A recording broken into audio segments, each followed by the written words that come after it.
గర్వము అనేది చాలా చాలా భయంకరమైనది.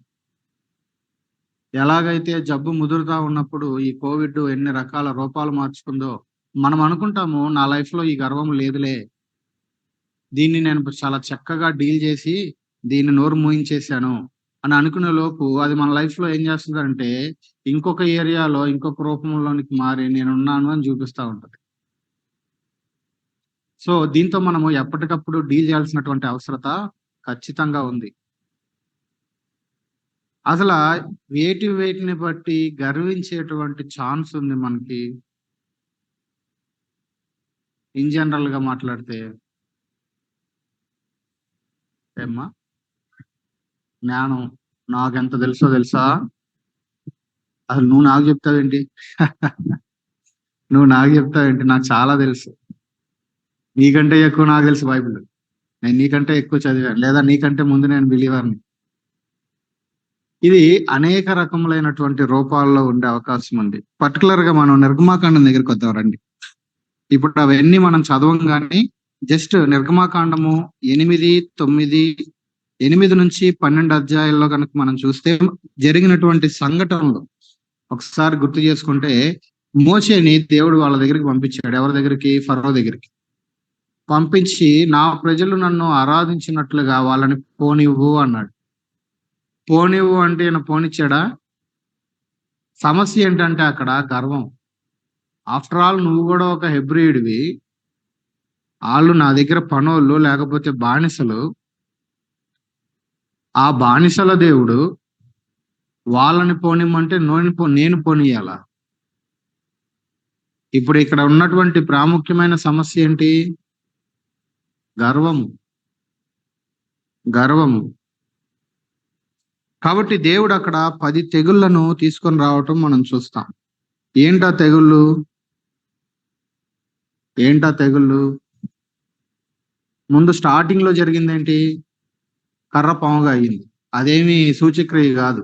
అది జస్ట్ ఒక శాంపిల్. అక్కడ జరిగినటువంటి తెగుళ్ళు ఏంటి? మొట్టమొదటిది నీళ్ళు ఏమైనాయి?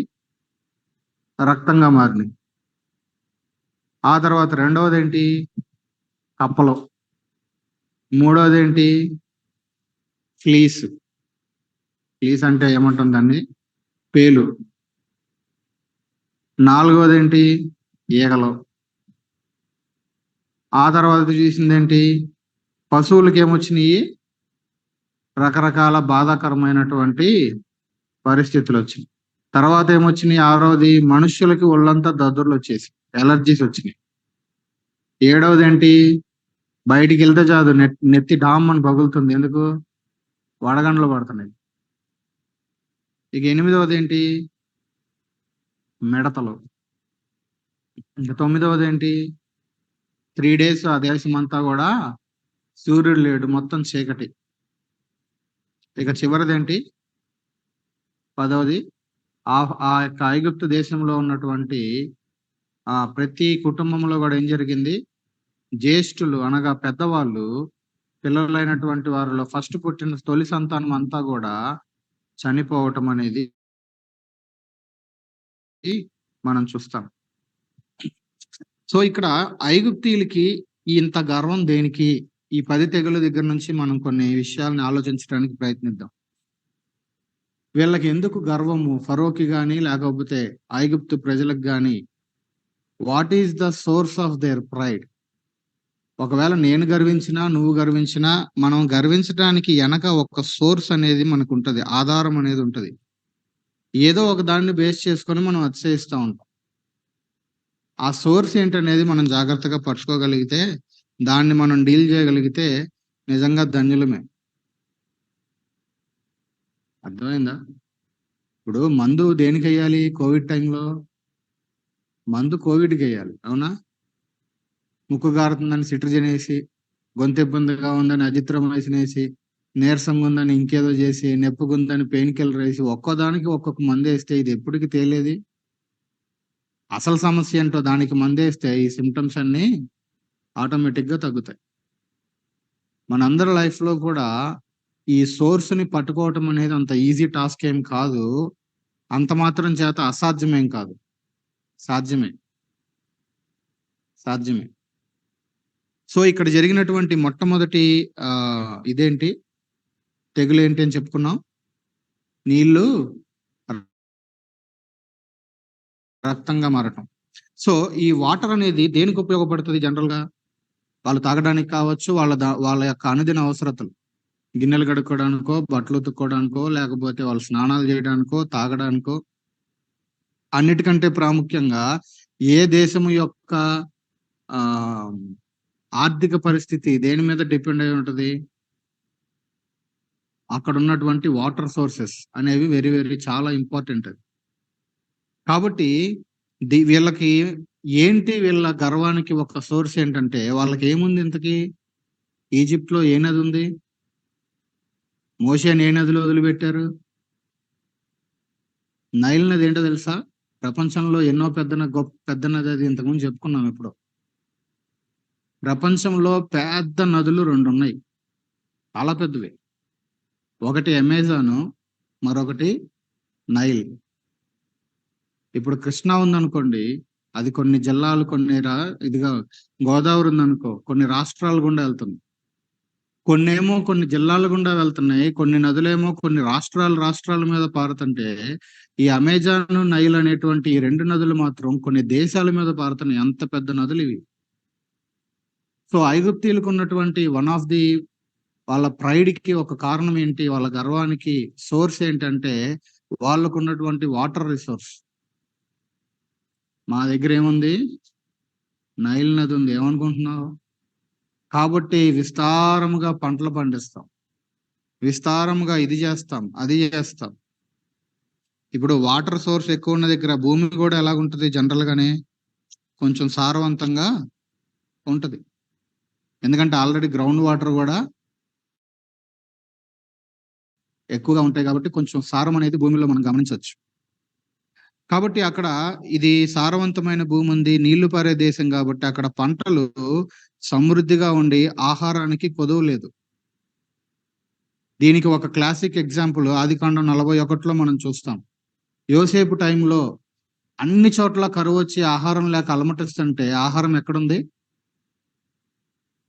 ఐగుప్తులో మాత్రమే ఎందుకు ఆహారం ఉంది? ప్రపంచంలో ఎక్కడ లేక కరువు వచ్చి చచ్చిపోతుంటే ఎందుకుంది? One of the major reason ఏంటి? అక్కడ ఉన్నటువంటి వాటర్ రిసోర్స్. సరే, అది దేవుని యొక్క కార్యం.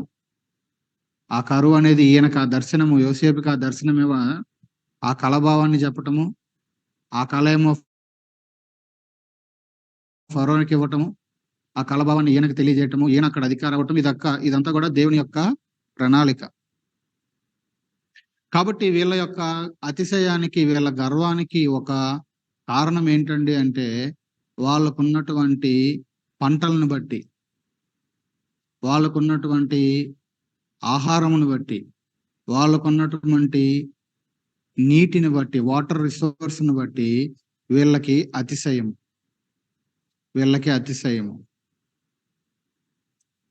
కాబట్టి ప్రభు ఏం చేశారు? మొట్టమొదటి తీర్పు దాని మీదే వచ్చింది. వాళ్ళ సోర్స్ మీద కొట్టారు. చాలా మంది చాలాసార్లు ఈ మాట మనం వినుంటాం. ఒకవేళ 3వ ప్రపంచ యుద్ధం అంటూ కానీ ఒకవేళ వస్తే, మనం ఏం రావాలని కోరుకోము, ఒకవేళ జరిగితే ఏ బేసిస్ లో జరుగుద్దని అనేక మంది చెప్తున్నారు. వాటర్ కోసమే. ఇప్పుడు ఆల్రెడీ తమిళనాడుకి, కర్ణాటకకి కొట్లాట జరుగుతుంది. వీళ్ళు ఆపేశారని చెప్పి ఇప్పుడు తమిళనాడు వాళ్ళు నిన్నగాక మొన్న న్యూస్ లో చూశాను, వాళ్ళకి వెళ్ళే నీళ్ళు వీళ్ళు ఆపేశారు. మరి మీరు మాకు ఇస్తేనే మేము మీకు ఇస్తాం అన్నట్లుగా. ఇప్పటికే రాష్ట్రాలు కొట్టుకులాడుతున్నాయి. ఆంధ్రాకి, తెలంగాణకు కూడా ఇష్యూ ఉంది నాగార్జున సాగర్ దగ్గర, గోదావరి నీళ్ళ గురించి. కాబట్టి ఇప్పటికే నీళ్ళ గురించి గొడవలు చేసుకుంటా ఉన్నారు. కాబట్టి వాటర్ అనేది వన్ ఆఫ్ ది చాలా ప్రాముఖ్యమైనటువంటి సంగతి. దాన్ని బట్టే అక్కడ పంటలు, దాన్ని బట్టే అక్కడ ఆహారము, దాన్ని బట్టే అక్కడ అనేకమైనటువంటివి ఆధారపడి ఉంది. కాబట్టి ప్రభు ఏం చేశారు? ఇంతకీ దాని మీద తీర్పు తీర్చాడు. వాటర్ మీద నీళ్లు రక్తముగా మారిపోయినాయి. నెక్స్ట్ వీళ్ళ యొక్క అతిశయం ఏంటి? వాళ్ళకు ఉన్నటువంటి పంటల మీదకి ఏం పంపించాడు ఆయన? ఈ 10 తెగుల్లో ఏమొచ్చి పంటలు తినేసినాయి? మిడతలు. మరొక తీర్పు, వాళ్ళ అతిశయం ఏంటి? వాళ్ళకు ఉన్నటువంటి సోర్స్, పంటలు ఏవైతే ఉన్నాయో వాటిని బట్టి. కాబట్టి ప్రభు ఏం చేశారు? వాటి మీద కూడా తీర్పు తీర్చారు. మిడతలను పంపి అవి మొత్తము తినివేసేలాగా. చూసారా? ఆ తర్వాత వాళ్ళకున్నటువంటి ఇంకా వాళ్ళకున్నటువంటి సోర్స్‌లేంటి?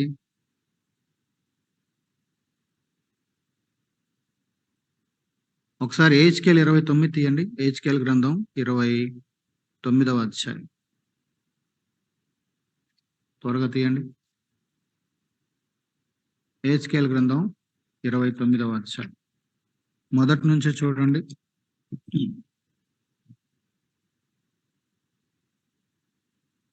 3వ వచనం చూడండి.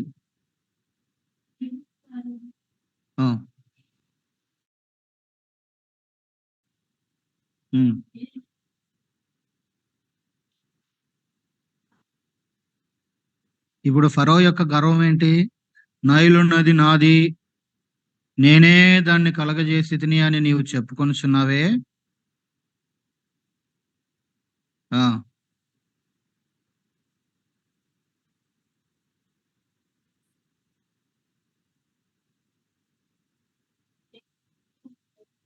చూడండి, ఈ మొదటి 5 వచనాలలో ఐగుప్తు యొక్క రాజైన ఫరో, ఆయన యొక్క అతిశయం ఏంటి అని అంటే నైలు. దాన్ని ఎలాగ అనుస్తాను అని దేవుడు ఇక్కడ జ్ఞాపకం చేశాడో మనకి ఇక్కడ చూడొచ్చు. కాబట్టి వాళ్ళ దేశానికి ఉన్నటువంటి వనరులను బట్టి వీళ్ళు గర్వించారు. ఇప్పుడు మనము మన లైఫ్ల దగ్గరికి వీటిని తీసుకుని వస్తే మనకు కూడా కొన్ని వనరులు ఉంటాయి. రెగ్యులర్ గా కొన్ని వనరులు అనేవి మనకి ఉంటాయి. ఆ వనరులని బట్టి మనము అతిశయిస్తే చాలా డేంజర్. దేవుడిచ్చిన వాటిని అనుభవించటము తప్ప అంటే కానే కాదు.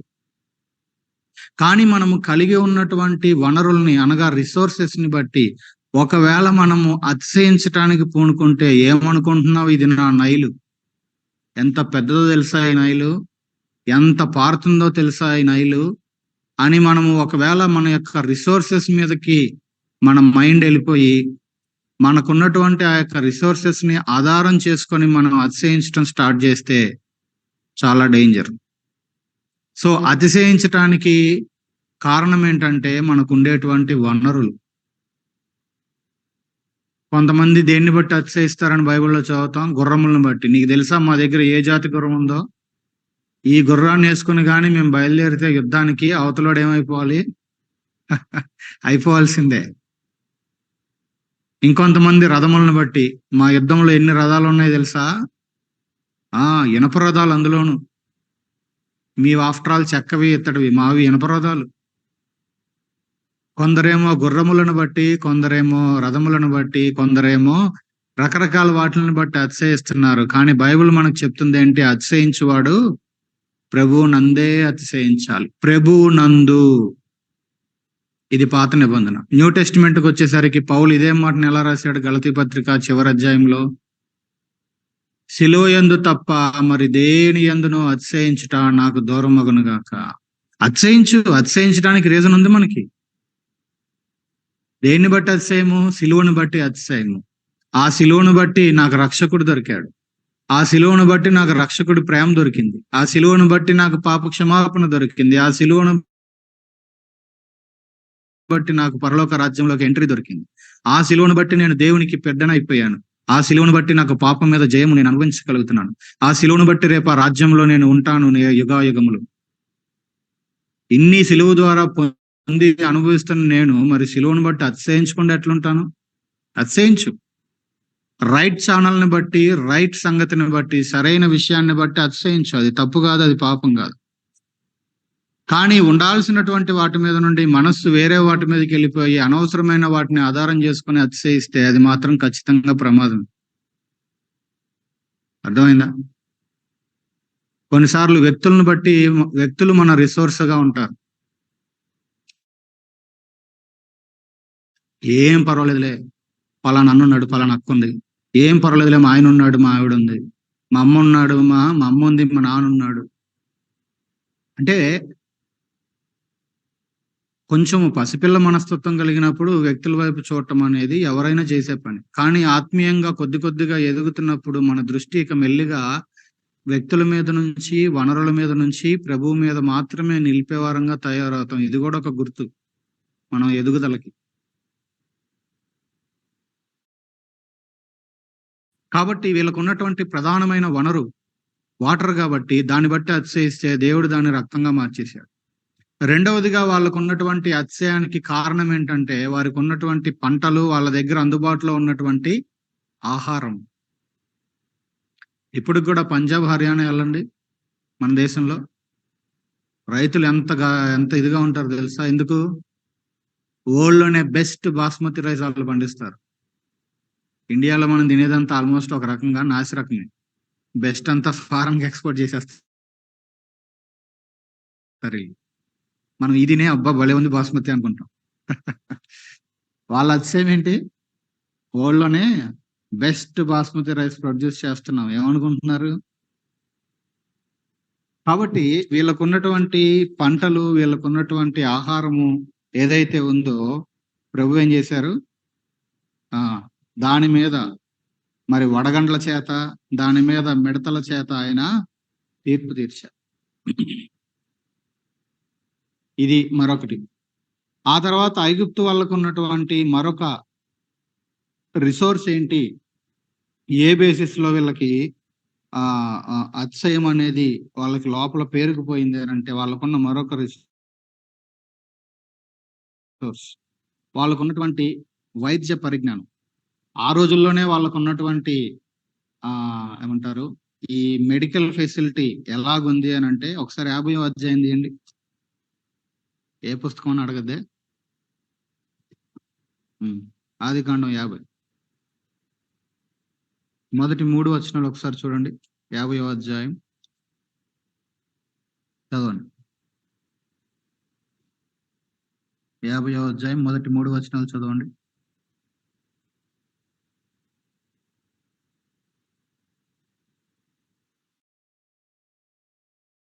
చదవండి వెంటనే.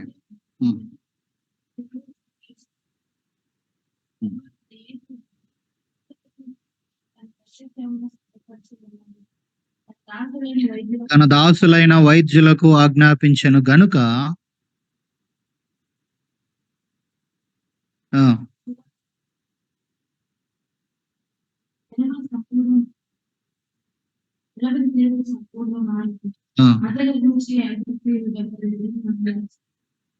చూడండి, చనిపోయింది ఎవరిక్కడ? యాకోబు. యాకోబు యొక్క బాడీని ప్రిజర్వ్ చేయమన్నాడు, నిల్వ ఉండేటట్లుగా జాగ్రత్త చేయమని అప్పుడు అధికారిగా ఉన్నటువంటి యోసేపు ఏం చేశాడు? అక్కడున్న వైద్యులకి, ఐగుప్తు వైద్యులకి ఆజ్ఞాపించాడు. ఐగుప్తు వైద్యులకు ఆజ్ఞాపిస్తే వాళ్ళు ఏ లెవెల్లో ఆ బాడీని ప్రిజర్వ్ చేశారంట? ఎన్ని రోజులు ఆ బాడీని జాగ్రత్త చేశారు? 70 days. 70 days. ఏముంది అక్కడ? ఇప్పుడు ఏం చదివారు? సుగంధ ద్రవ్యములతో సిద్ధపరచు వారి కొరకు అతని గూర్చి ఐగుప్తీయులు.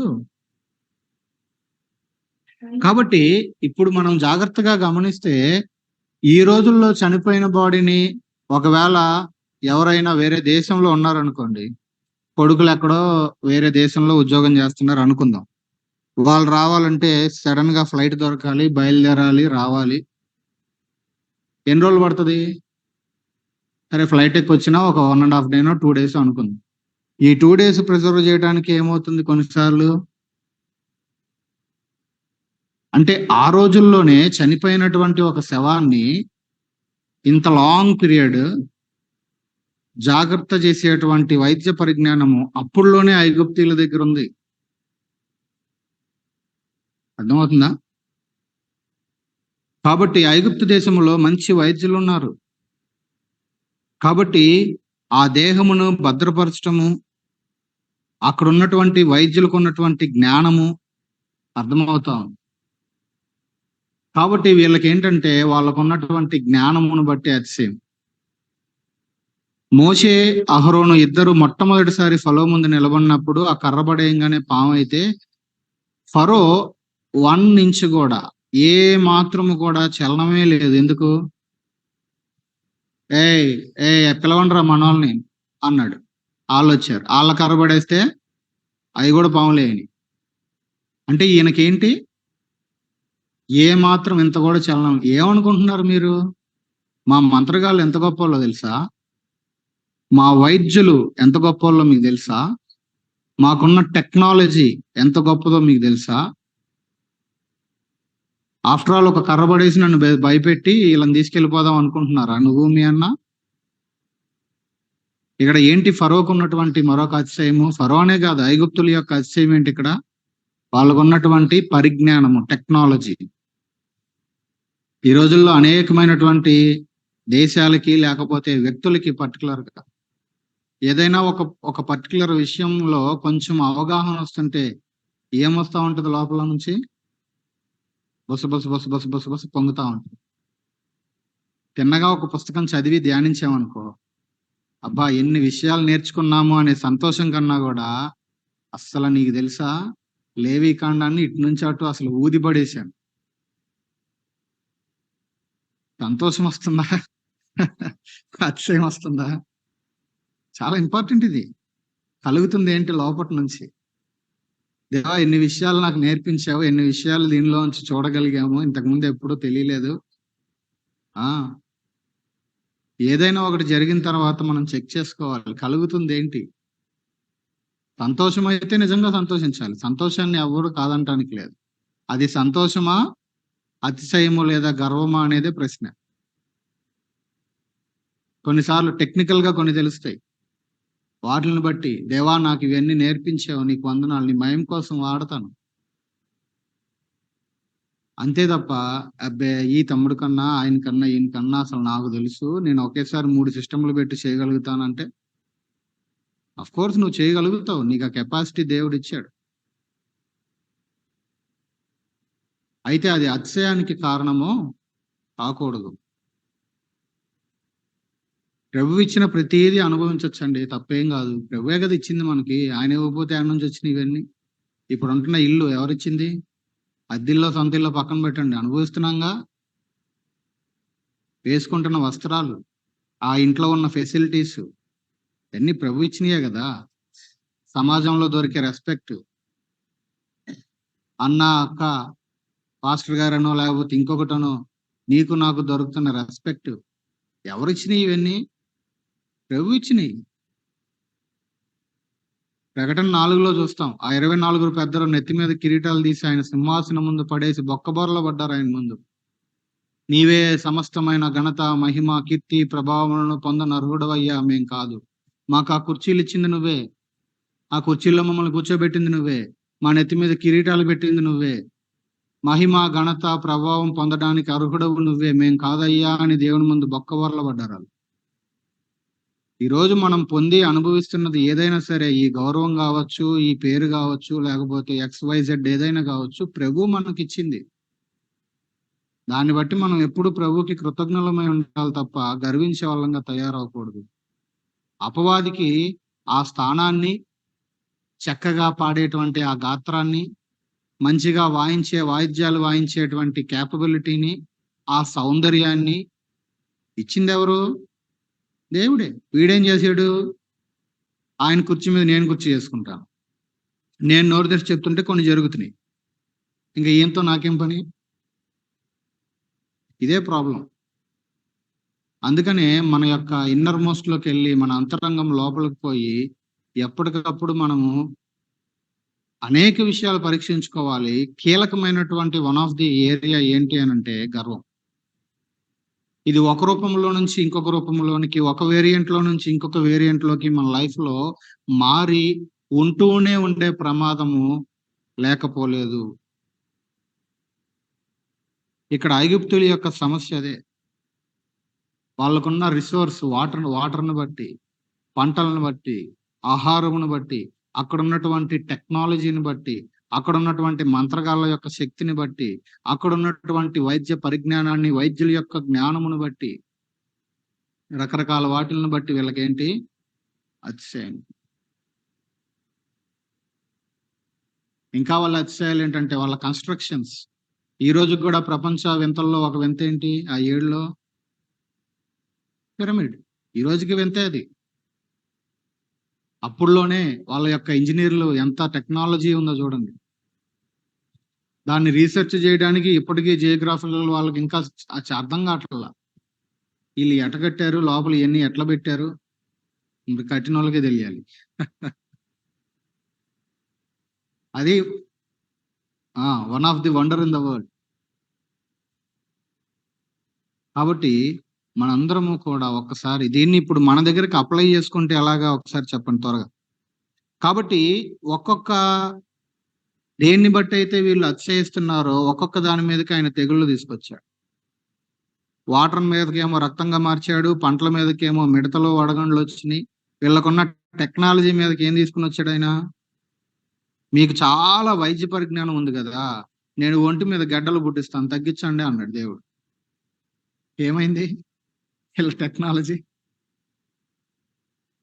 మీకు చాలా టెక్నాలజీ ఉంది కదా, మీ పశువులకి జబ్బు తీసుకొస్తాను తగ్గించండి చూద్దాం అన్నాడు. మీకు చాలా టెక్నాలజీ ఇంప్రూవ్ అయిపోయింది కదా, మీ జ్యేష్ఠ సంతానాన్ని నేను చంపేస్తాను, మీకు చేతనైతే బతికించండి. కాబట్టి వాళ్ళకి ఎందుకు చనిపోతున్నారో కూడా అర్థం కాల. వాళ్ళ వైద్య పరిజ్ఞానం, వాళ్ళకున్న టెక్నాలజీ ఏది కూడా వాళ్ళని కాపాడలేకపోయింది. ఏదైతే బాగా వృద్ధి చెంది ఆర్థికంగాను టెక్నాలజికల్ గాను అన్ని రకాలుగా వృద్ధి చెందాయి అని పిలువబడుతున్న దేశాలు ఉన్నాయో, కోవిడ్ టైంలో ఎక్కువ ఎఫెక్ట్ అయిన దేశాలు అవే. పెట్టలు రాలినట్లు రాలిపోయారు. వాళ్ళేం చనిపోవాలని మనం కోరుకోలే, కానీ జరిగిన వాస్తవం అదే. నువ్వు దేన్ని ఆధారం చేసుకొని నువ్వు అతిశయిస్తున్నావో చాలా డేంజర్ అది. ఏం చదివాం ఇందాక? నాశనానికి ముందు గర్వం నడుస్తుంది. గర్వ హృదయులందరూ ఆయనకి హేయులు, నిశ్చయముగా శిక్ష నొందుదురు. నిశ్చయముగా ఇది ఆయనకు హేయము, ఇది ఆయనకి హేయము. కొన్నిసార్లు మనము కూడా ఒకసారి ఆలోచిద్దాం, ప్రాక్టికల్ గా మనకు అప్లై చేసుకుంటే ఏ ఏరియాస్ కి అప్లై చేయొచ్చు ఒకసారి చూడండి. ఇప్పుడు వాళ్ళకున్న రిసోర్సెస్ అవి, ఆ రోజు వాళ్ళ అతిశయం వాటిని బట్టి. ఇప్పుడు మన అతిశయాలు ఏంటి? దేన్ని బట్టి? కొన్నిసార్లు మన అతిశయాలు మన చర్చ్ బ్యాక్గ్రౌండ్ బట్టి. మీకు తెలుసా? ఏమనుకుంటున్నారు మాది? యోను, ఇక యోని సాగదీయాలి. ఇక అర్థమైందా? సంతోషించవచ్చు, నేను మళ్ళీ చెప్తున్నాను, సంతోషించవచ్చు, తప్పు కాదు. దేవా అంతో ఇంతో వాక్యానికి కొంచెం దగ్గరలో ఉండేటువంటి రీతిలో నడిపిస్తున్నావు, ఇట్లా కడుతున్నావు, మంచిది, సంతోషం. కానీ ఫలానా దాన్ని బట్టి, ఉదయం కూడా వెస్ట్ బెంగాల్ నుంచి ఒక బ్రదర్ ఫోన్ చేస్తే, ఆయన ఏంటంటే ఆయనకి హెబ్రోన్ అంటే ఆయనకి అసలు ఎక్కడ లేని ఊపు వచ్చేస్తుంది అనమాట. అంటే సంతోషించు, తప్పేం కాదు, కానీ మాదే అన్నట్లుగా అతిశయించడం మాత్రం ఎప్పుడు ప్రమాదం. ఇన్నిసార్లు నాకున్న చిన్న అనుభవంలో బయటికి పోయి ఆయా రకాల విషయాలను గమనించినప్పుడు మనకంటే అద్భుతంగా చేస్తున్న వాళ్ళు చాలా మంది ఉన్నారు. మనమే పెద్ద ఏదో చేసేస్తున్నాం అని అతిశయించడానికి కాదు, వాళ్ళని చూస్తే ఎవరి బాబాయ్ అసలు మనం ఎక్కడ ఉన్నాం అనిపిస్తుంది.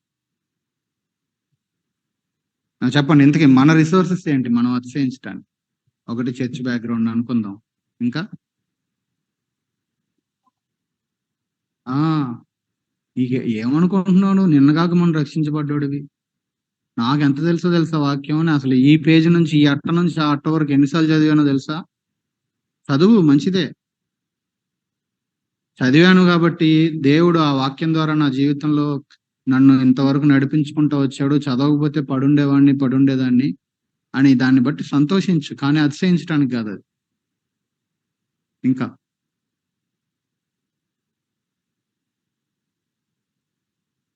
ఇది కూడా ఒకటి, డబ్బా కొట్టుకోవటం. ఏమని? నీకు తెలుసా నేను ఎంతమందికి చెప్పాను సువార్త అంటే ప్రేయర్ పాయింట్ గా చెప్పొచ్చు. ఇదిగో ఈ పని చేసాం, దాని యొక్క ఫలింపు కోసం ప్రార్థన చేయండి, అది వేరు. ఇంకా చెప్పండి, ఆన్లైన్ వాళ్ళు కూడా చెప్పండి. వేటిని ఆధారం చేసుకొని మనం అతిశయించే అవకాశం ఉంది? ఇప్పుడు ఐగుప్తీయుల్ని జ్ఞాపకం చేసుకున్నాం, వాళ్ళ సోర్సెస్ అవి. మనం అతిశయించడానికి మన సోర్సెస్ ఏంటి?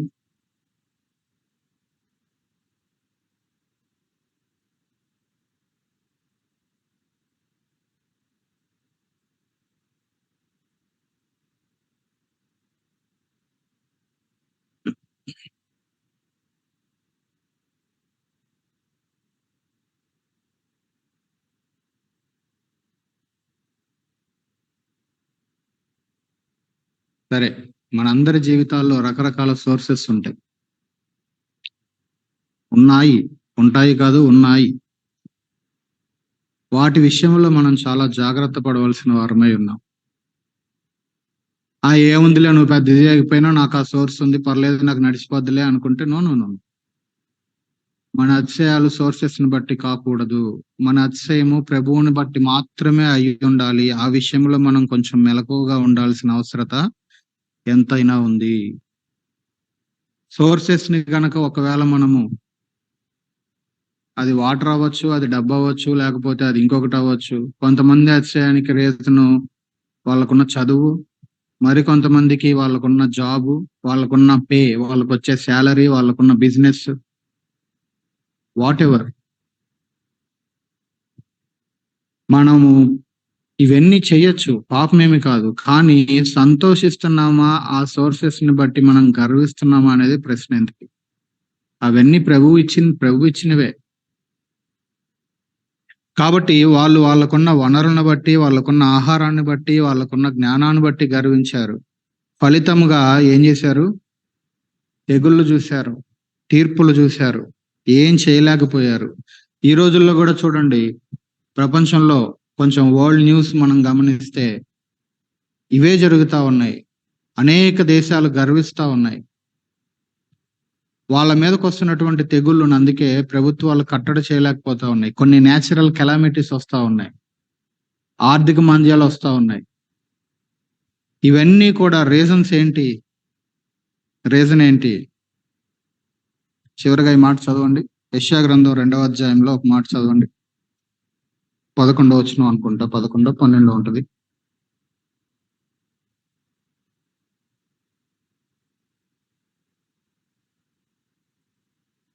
ఆ 11వ వచనం చదవండి.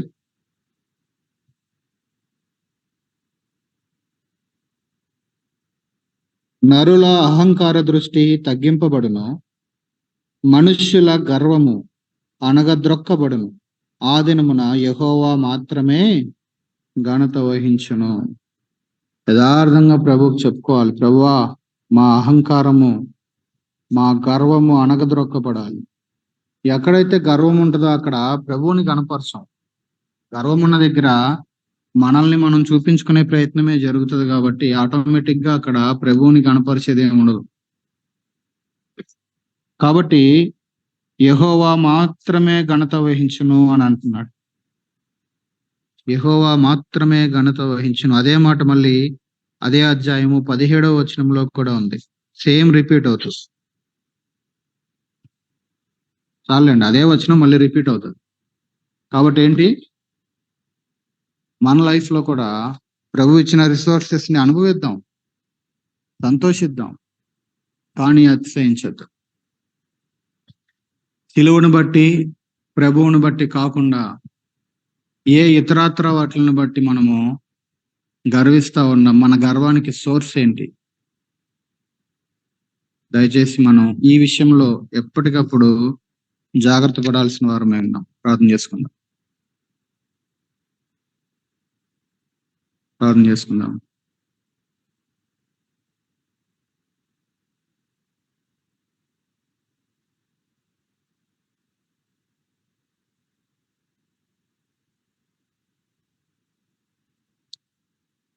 ప్రార్థన చేసుకుందాం.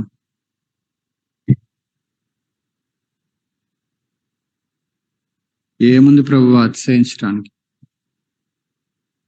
ఇవన్నీ వృధాతిశయాలు. ప్రభువా, మాలో గర్వాలు క్షమించండి అయ్యా. మాలో వృధాతిశయాలు ఉన్నాయి. ఊరికినే అతిశయపడతా ఉన్నాం. మాలో వృధాతిశయాలు తీసివేయండి ప్రభువా, క్షమించండి ప్రభువా. మిమ్మల్ని బట్టి కాక, సిలువను బట్టి కాక, మరి దేనిని బట్టి అతిశయించుట నాకు దూరమగును గాక. భక్తుడు ఒక కేక వేశాడు. యథార్థంగా చెప్పుకుందాం, ప్రభువా మరి దేనిని బట్టి, ఎన్నో విషయాలను బట్టి అతిశయాలు కనబడుతున్నాయి ప్రభువా, క్షమించండి అయ్యా. ఆనందించాల్సిన దగ్గర అతిశయిస్తున్నాం ప్రభువా. ప్రభువా క్షమించండి అయ్యా. మిమ్మల్ని బట్టి, సిలువను బట్టి మాత్రమే అతిశయించడం మీరు మాకు నేర్పించండి ప్రభువా. వృధాతిశయాలు తీసివేయండి ప్రభువా, క్షమించండి, క్షమించండి ప్రభువా.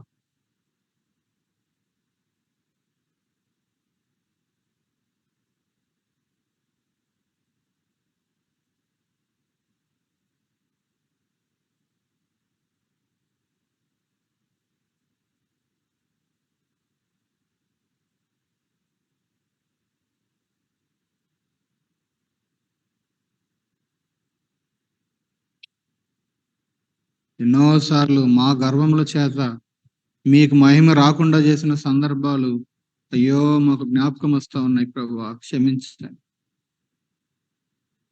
మా అతిశయాలు మిమ్మల్ని మహింపరచవు ప్రభువా. అయ్యా మమ్మల్ని క్షమించండి, నన్ను క్షమించండి ప్రభువా.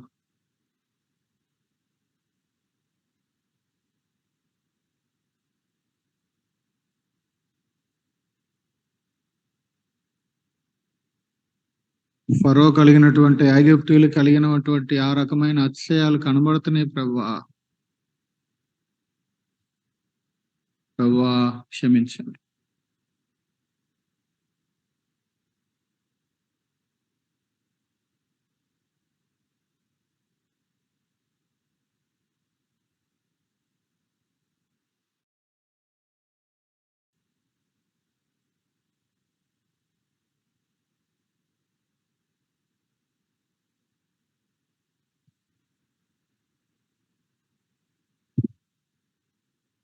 ప్రార్థన చేసుకుందామండి. దేవుని వాక్యపు వెలుగులో యథార్థంగా ప్రభువుకు అప్పగించుకుందాం.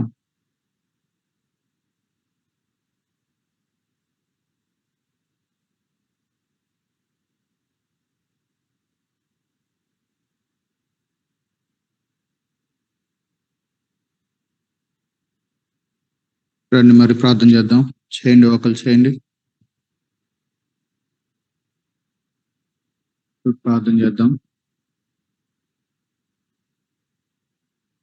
ఇందాక కొన్ని విషయాలు చేశాం కదా, ఇప్పుడు వాక్యంతో చేద్దాం. అదేవిధంగా మరి వివాహం కావలసిన యవనస్తులు మ్యారేజెస్ కోసం చేద్దాం. మమత ఉంది, తర్వాత అంజీ, సురేష్, మనోహర్ కూడా మరి ప్రభు సమయంలో ప్రభు జరిగించాలని. తర్వాత మల్లేష్ కోసం, మధ్యప్రదేశ్ లో కూడా మేరీ ఉంది, మేరీ కొరకు కూడా ప్రార్థన చేద్దాం. అది కూడా మరి అవసరం ఉంది త్వరగా. మేరీ కోసం దయచేసి వివాహాల కోసం ప్రార్థన చేద్దాం. అదేవిధంగా మన మందిరము చుట్టూ ఉన్నటువంటి యొక్క కాలనీస్ ని కూడా జ్ఞాపకం చేసుకుంటూ ప్రార్థన చేద్దాం. చేయండి. సుప్రభా, దేవా, మహోన్నతుడా, సర్వోన్నతుడా, జీవముగల తండ్రి, జీవాధిపతి నాయన, మీ బంగారు పాదాలకు వందనాలు ప్రభా. ద్వితీయ దేవా, అబ్రహాము దేవా, ఇసాకు దేవా, యాకోబు దేవా, వేవేల దూతల చేత స్థుతింపబడుచున్న నాయన, తండ్రి కుడి పార్శ్వంలో ఆశ్రయుడవైన యేసు ప్రభా, మా పక్షంలో విజ్ఞాపన చేయుచున్న దేవా, అయ్యా మాకు మాదిరిగా మీరుండి మేము నాయన మీ మార్గంలో, మీ చిత్తములో, మీ బిడ్డలముగా మీ నామకు మహిమకరంగా జీవించాలని మీరు కోరుకున్నారు ప్రభా. అయ్యా మరి పరిశుద్ధాత్మ దేవుని మాకు అనుగ్రహించి నాయన నాయన మమ్మల్ని బలపరచుటకు అయ్యా మేము మీ నాయన అన్ని విషయాల్లో మీకు లోబడి ఉండడానికి నాయన దేవుని సన్నిధిని మీకు మాకు అనుగ్రహించినందులకై మాలో మీరు ఉండడానికి మా హృదయముని ఆలయముగా చేసుకున్నందులకై దేవా దేవా ఎంతటి అల్పులము తండ్రి, ఎంతటి అయోగ్యులము తండ్రి, కానీ తండ్రి మీ కృప మీ కనికరము ప్రభా నిజమే తండ్రి. సిలువయే మా యొక్క అతిశయము తండ్రి, సిలువను బట్టే కదా ప్రభా అయ్యా మా పాపములన్నిటినీ కొట్టివేసినావు అయ్యా. నాడు మీరు పెట్టిన పాప పరిహారార్థ బలి, మరి అపరాధ పరిహారార్థ బలి అయ్యా, మరి అనేక విధమైనటువంటి బలులు అయ్యా మరి అర్పించి అయ్యా మరి నాయన అయ్యా సంవత్సరంలో ఒక మార్లు 2 మార్లు మాత్రమే మీ పాద సన్నిధికి మేమందరానికి వచ్చే కృపనిచ్చారు. మరి ఆ యొక్క మరి అయ్యా నాయన అతి పరిశుద్ధ స్థలంలోనికి ప్రధాన యాజకులు మాత్రమే వెళ్ళగలిగిన దానికి మేము అతి పరిశుద్ధ స్థలంలోనికి సమయంలోనైనా ఏ స్థలంలో అయినా అయ్యా మీ నామమును బట్టి 2-3 కూడుకున్న చోట మీరు మా మధ్యన ఉంటూ మీ సన్నిధిలో మేము ఉండగలిగే భాగ్యమును మాకు ఇస్తా ఉన్నారు తండ్రి. అయ్యా సిలువను బట్టి కదా ప్రభా, సిలువని అయ్యా నాయన మీ యొక్క త్యాగమును నాయన బట్టి నాయన దేవాలయపు తెర 2గా చింపివేయబడినది ప్రభా. అయ్యా దేవా దేవా మీకు స్తోత్రములు స్తోత్రములు, స్తుతి పాత్రుడా, స్తోత్రార్హుడా, పూజార్హుడా అయ్యా. మీరే మా అతిశయము తండ్రి అయ్యా. యేసు ప్రభువారే నిజముగా మా అతిశయము తండ్రి అయ్యా. దేవా దేవా దేవా దేవా దేవా మీకు వందనములు తండ్రి, మీ బంగారు పాదములకు వందనములు ప్రభువా. దయగల దేవా మీకు వందనాలు చెల్లిస్తున్నాను నాయన, మిమ్మల్ని స్తుతిస్తున్నాను నాయన, మిమ్మల్ని ఆరాధిస్తున్నాను నాయన, మిమ్మల్ని కనపరుస్తున్నాను నాయన అయ్యా. దేవా దేవా దేవా మాలో గర్వం అహంకారం అతిశయము లేకుండా చూడండి తండ్రి. నాశనమునకు ముందు గర్వము నడుచునని నువ్వు తెలియజెప్పావు అయ్యా. దానికి సూచనగా మరి నాయన ఆ ప్రభువా ఆ ప్రధాన దూత పడిపోయినట్లుగా అయ్యా, అదే సాతాను అయినట్లుగా అయ్యా గర్వించినప్పుడు నాయన నేను నేను అని గర్వించినప్పుడు అది ఏ విధముగా త్రోసివేయబడ్డాడు మాకు కూడా మరి ప్రభువా మీరు నేర్పిస్తూ మరి అయ్యా సొలొమోను రాసిన సామెతల ద్వారాను మరి ప్రభువా గర్విష్ఠులైన వారిని నీవు ద్వేషించే దేవుడు తండ్రి. దేవా దేవా దేవా దేవా తను తాను తగ్గించుకుని వాడు హెచ్చింపబడును అని నాయన నిజంగా అన్యజనుల్లో కూడా వెళ్ళి వారు కూడా గ్రహించినట్లుగా ప్రభా అయ్యా దేవా చేసే దేవుడు తండ్రి నాయన.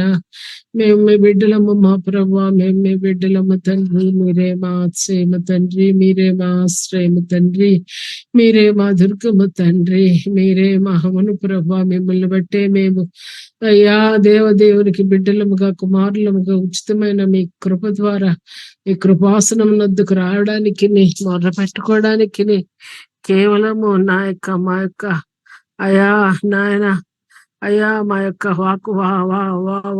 వాక్కుతో మరి బలు అర్పించేవారుగా నాయన నాయన ఉంచావు తండ్రి. Thank you father, thank you Jesus, thank you అయ్యా. మరి వివాహంలో కావాల్సిన బిడ్డలను కూడా మీరు జ్ఞాపకం చేసుకోనండి తండ్రి. బిడ్డల వివాహాలను దృష్టించండి తండ్రి అయ్యా. బిడ్డల వివాహాలు ఏ సమయం ఏ విధముగా నిన్ను నమ్ముకొని నీ పని చేయడానికి నాయన ఉన్న బిడ్డల్ని మరి మేరీని జ్ఞాపకం చేసుకోండి అయ్యా. వివాహ విషయంలో సహాయం చేయండి, సహాయం చేయండి, సహాయం చేయండి తండ్రి. తగిన వరుణ్ణి నడిపించండి మేరీకి తండ్రి.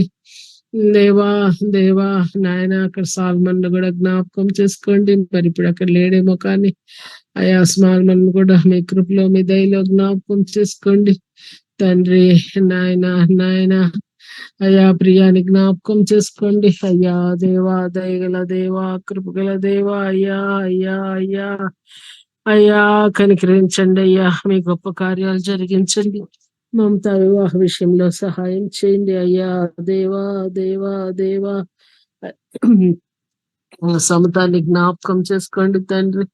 దేవా దేవా గ్రేస్ ని జ్ఞాపకం చేసుకోండి తండ్రి. అయ్యా పెద్దన్న కుమార్తెను కూడా బిడ్డ వివాహం కూడా చక్కగా ఈ నామునకు మహిమకరముగా అన్న విషయాల్లో నీ బిడ్డ సరిదిద్దబడి నాయన ప్రభా వివాహ విషయంలో మీరే కృప చూపించండి ప్రభా. దయగల దేవా, కృపగల దేవా, అయ్యా దేవా, నాయన నాయన అయ్యా. మరి అలాగే సురేష్ వివాహ విషయంలోను అంజీ వివాహము, మనోహర్ ని నాయన మల్లేష్ ని మీరు జ్ఞాపకం చేసుకోండి తండ్రి. దయగల దేవా, సమతాన్ని జ్ఞాపకం చేసుకోనండి తండ్రి. దేవా దేవా దేవా గొప్ప దేవా, స్తోత్రాలు స్తోత్రాలు స్తోత్రాలు. స్థుతి పాత్రుడా, స్తోత్రార్పుడా, పూజార్హుడా, అద్వితీయ దేవా అయ్యా.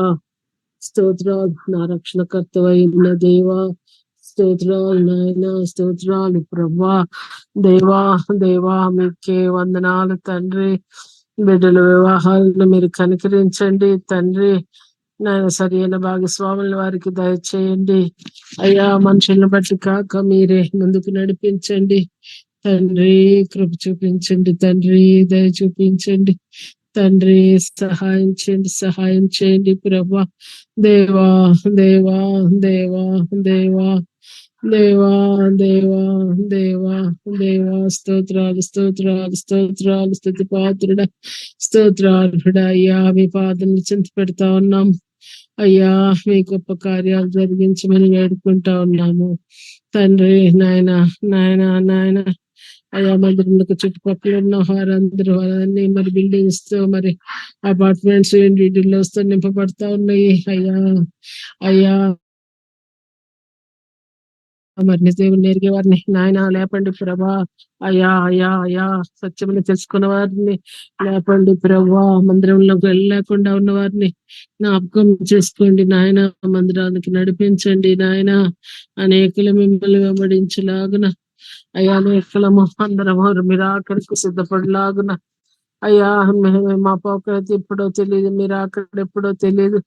మీరు అక్కడికి సూచనలు అన్ని జరుగుతా ఉన్నాయి. మరి మరి ప్రభా అన్ని విషయాల్లో మెలకువగా ఉండే జ్ఞానము అయ్యా. బుద్ధి గలవారముగా, బుద్ధి కలగా కన్యకల్పంలో ఏ విధంగా ఉండాలి ఆ విధంగా ఉండడానికి సంఘస్థులందరూ జ్ఞాపకం చేసుకోండి తండ్రి.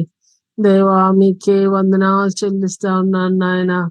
అద్వితీయ దేవా సహాయం చేయండి. పరిశుద్ధుడా సహాయం చేయండి. దయామయుడా సహాయం చేయండి, సహాయం చేయండి, సహాయం చేయమని వేడుకుంటా ఉన్నావు నాయన. దయగల దేవా, కృపగల దేవా, కనికరం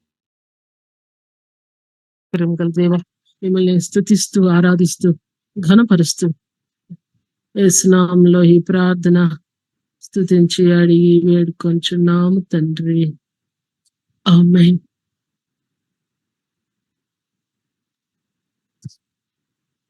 రండి మరొకరు ప్రార్థన చేద్దాం. ఈ సమయంలో మరి హెల్త్ ఇష్యూస్ కోసం ప్రార్థన చేద్దాం. అనారోగ్యంతో ఉంటున్నటువంటి వారి కొరకు హెల్త్ ఇష్యూస్ ఒకసారి జ్ఞాపకం చేయండి. ఈరోజు మన దిల్సుఖ్ నగర్ నాగార్జున ఉన్నాడు కదా, నాగార్జున వాళ్ళ నాన్నగారు కొండలరావు గారు, వాళ్ళ నాన్నగారికి ఈరోజు ఓపెన్ హార్ట్ సర్జరీ ఉంది. సో ఆయన కొరకు సర్జరీ కొరకు ప్రార్థన చేద్దాం. కొండలరావు గారి ఆరోగ్యం కోసం. ఎస్ఆర్ నగర్ ప్రకాష్ ఇలియట్ అన్న వాళ్ళ నాన్నగారు, ఆయన ఆరోగ్యం కోసం. ఒకసారి హెల్త్ ఇష్యూస్ గుర్తు చేయండి. నెక్స్ట్ ఎవరు ప్రార్థన చేస్తారు ఈ విషయాలు ప్రార్థన చేద్దాం. కొండలరావు గారు, తర్వాత ఖైరూన్ గారి కొరకు ప్రార్థన చేద్దాం. క్యాన్సర్ ట్రీట్మెంట్ రక్షణ. కుకట్పల్లిలో కూడా మన సహోదరి కల్పనకు ఉన్నారు, ఆవిడ కూడా క్యాన్సర్ ట్రీట్మెంట్ గుండా వెళ్తున్నారు. ఆవిడ కొరకు ప్రార్థన చేద్దాం. చెప్పండి హెల్త్ ఇష్యూస్ ఇంకెవరెవరు ఉన్నారు?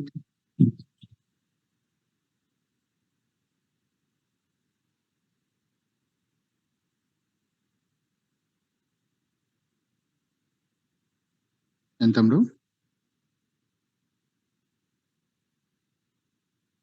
సత్యవతి మన హెప్సిబా వాళ్ళ అక్క సత్యవతి గారు. అవన్నీ గుంటూరు దగ్గర తీసుకెళ్లి అక్కడ ఒక చర్చిలో పెట్టారంట. కొంచెం డీమన్ ప్రొసెసర్ లాగా అనిపించి. సో ఆవిడ ఆరోగ్యం కోసం, విడుదల కోసం ప్రార్థన చేద్దాం. సత్యవతి.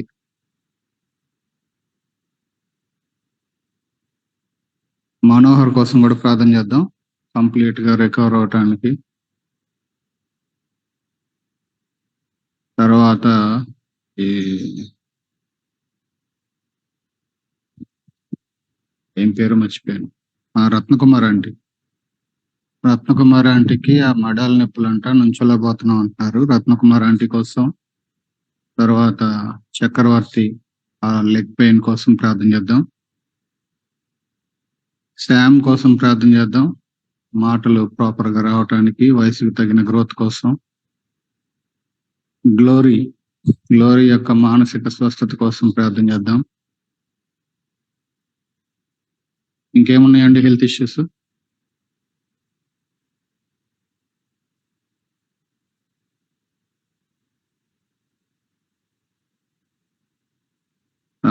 పాల్రాజు గారి కోసం.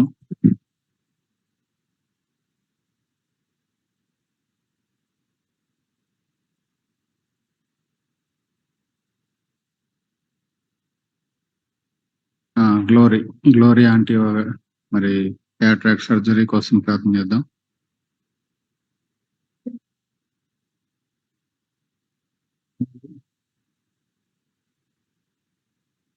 ఓకే, ఏంటది? ఏంటి తమ్ముడు?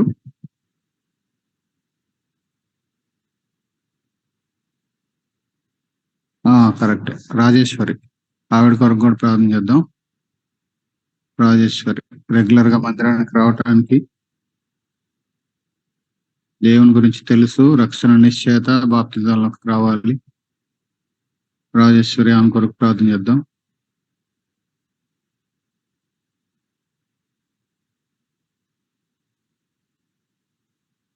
ఏంటి ప్రాబ్లం ఏంటి? ఓకే,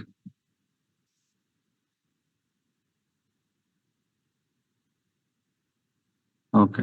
ఆదిత్య కోసం ప్రార్థన చేద్దాం, జ్వరం అంట, సాధన వాళ్ళ బాబు. తర్వాత ఆరి కోసం ప్రార్థన చేద్దాం, వాడికి నిన్నంతా వామిటింగ్స్ అయినాయి అంట. రాత్రి బాగానే ఉన్నాడు, ప్రేయర్ చేయించుకున్నారులేండి. రండి, ఇంకెవరిని ఉన్నారా? ఇంతవరకు ప్రార్థన చేద్దాం, రండి. ఇంకొకరు చేయండి ఈ హెల్త్ ఇష్యూస్ కోసం. ప్రభు వీళ్ళందరినీ ఆయన మహాకనికరం చేత ప్రభు స్వస్థపరచాలని ప్రార్థన చేసేటప్పుడు దివ్య కోసం కూడా ప్రార్థన చేద్దాం. దిల్చుకున్నారు, విపరీతమైన వామిటింగ్స్ అవుతా ఉన్నాయి, కన్సీవ్ అయి ఉంది. తన హెల్త్ కోసం, గర్భంలో ఉన్న శిశువు రికవరీ, ప్రాపర్ గా గ్రోత్ కొంచెం డిఫరెన్స్ ఉందని చెప్పారంట. మళ్ళీ కొంత గ్యాప్ ఇచ్చి స్కాన్ చేయాలన్నారు. ప్రభు యొక్క కనికరం కొరకు ప్రార్థన చేద్దాం. తర్వాత ప్రశాంతి కోసం, బాబు కోసం కూడా ప్రార్థన చేద్దాం. ప్రశాంతికి కొంత బ్లడ్ తక్కువ ఉందని చెప్పి నిన్న ఒక యూనిట్ ఎక్కించారు. తర్వాత బాబుకు కూడా ఫీవరు కొంచెం ఇదిగా ఉంటే బ్లడ్ ఫైండింగ్స్ అన్ని చేశారు, రిపోర్ట్స్ ఇందాక వచ్చినాయి. బాబు హెల్త్ కోసం, ప్రశాంతి రికవరీ కోసం కూడా ప్రార్థన. మరి ఇంతవరకు చేయండి ఒకళ్ళు.